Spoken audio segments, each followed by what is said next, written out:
थे। दुकान हमने फ्रेंचाइजी दी हुई थी, ज्यादा तो नहीं हो पाता था क्योंकि जॉइंट फैमिली है तो शेयर करना पड़ता है जो भी मिलता है। अब वो लड़के वाले आगे वो कहते हैं कि हम तो लड़की को रिंग डालने आए हैं, और हम कहें कि नहीं, हम चाहे बॉम्बे फैमिली को बिलोंग करते हैं बट हमारे पास कुछ है नहीं है कि हम इनको दे सकें, लेकिन और ये हमारा जो घर है यहाँ भी हम रेंट पे रह रहे हैं भाई, ऐसे ठीक है हम बॉम्बे वाली फैमिली हैं बट हमारे पास कुछ है नहीं है। वो कहते हैं हमें कुछ चाहिए ही नहीं, हमें तो सिर्फ लड़कियां ही चाहिए, तो हम रिंग लेके आए हैं डालने के लिए, तो ऐसे रिश्ता पक्का करना है। अब संगत जी आप सोचिए, उस दिन संडे का दिन था, मेरे पास इतने भी पैसे नहीं थे कि मैं लड़के को रोक पाऊँ। फिर जो हमारी लैंड लेडी थी उससे मैंने बोला कि मुझे थोड़े से पैसे दे दो, मैं इसको शगुन डालूं और मिठाई का एक डब्बा लेके आऊं। तो ऐसी सिचुएशन थी हमारी कि जहाँ गुरुजी ने हमें कहाँ थे तो कहाँ हमें उन्होंने पहुँचा दिया।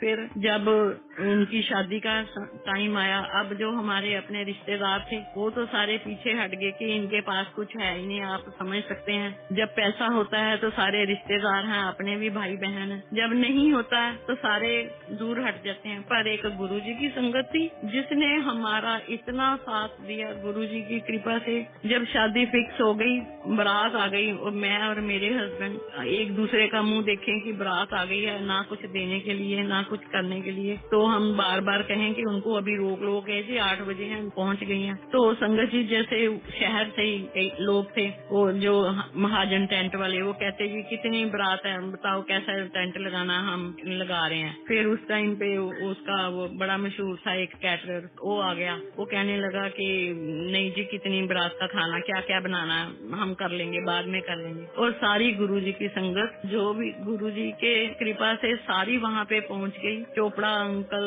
और बिमल अंकल और नवराज और पाया जी, जनरल, जितने भी गुरुजी ने जैसे कहा था जरूर जाना, तो सारी गुरुजी की संगत आ गई उनको वेलकम करने के लिए। और मैं और मेरे हस्बैंड हम दोनों एक दूसरे का मुंह देख रहे हैं कि कैसे होगा। हमारे जिसको नहीं भी जानते थे वो भी हमारे हाथ में लिफाफा पकड़ा गया कि कोई बात नहीं आंटी, ये करो ये करो ये करो, तो कैसे वो सब हो गया। हम हक्के बक्के रह गए, पर गुरुजी की कृपा थी तो गुरुजी के ही परिवार ने उस सारे जो शादी का वो था फंक्शन, उसको संभाला जब तक कि डोली नहीं चली गई, और सारी संगत तब तक साथ ही रही। साल के अंदर फिर मेरी दूसरी बेटी का भी लोकल ही रिश्ता आया, उन्होंने भी कहा हमें कुछ नहीं चाहिए, हमें लड़की। तो संगत जी फिर उसके बाद हुआ कि जिस चीज के लिए लोगों के जूते घिस जाते हैं, शादियों पे लाखों लग जाते हैं, वो तो गुरु महाराज की कृपा से ऐसे ही सारे काम हो गए कि जैसे हमें पता भी नहीं चला। तो ऐसे हमारे गुरु जी हैं जिसको कहते हैं बिन बोले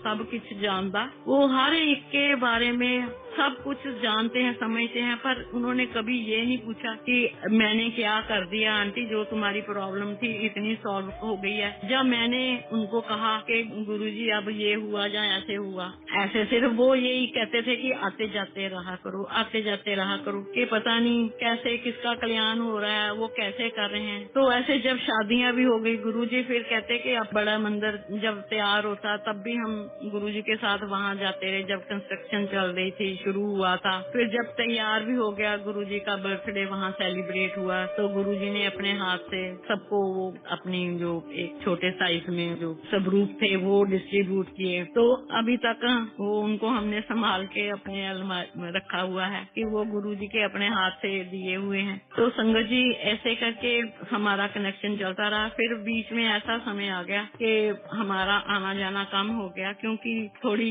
ये हो जाती है कि गुरुजी दूर चले गए। वो कहते थे अब मैं दिल्ली चला गया तो मैं कम आया करूंगा चंडीगढ़, तो जैसे लिंक सा टूट गया। पर मन में होता था कि हम गुरुजी के कैसे मिले। हमें लगा कि जैसे साईं बाबा हैं और उनकी और गुरुजी की जो सिमिलरिटी है, जैसे कि वो कोई भेदभाव नहीं है, कोई खाने पीने की वो नहीं है, कोई नीला नहीं पहनना पीला, ऐसे कुछ नहीं है। तो हम साईं मंदिर जो चंडीगढ़ है 29 में, वहाँ जाने शुरू हो गए क्योंकि उनमें हमें गुरुजी दिखते थे। तो ऐसे करके बीच में हमारा लिंक थोड़ा सा टूट गया दिल्ली आने जाने का। अब रिसेंटली गुरुजी का बर्थडे तो हम हर साल मनाते थे कि 7 जुलाई को होता है। अब हम अपनी शॉप पे दोबारा से उनकी कृपा से, अब देखो तब उन्होंने कहा था जब हम अपना घर सेल कर रहे थे तो आंटी जाते ही मुझे कहा, आंटी तेरे 3 प्लाट है। अब उनकी कही हुई वाणी, अब वैसे के वैसे जहाँ से हम चले थे वहीं उन्होंने हमें पहुँचा दिया। गुरुजी की कृपा इतनी है कि जैसा सोचते हैं वैसे ही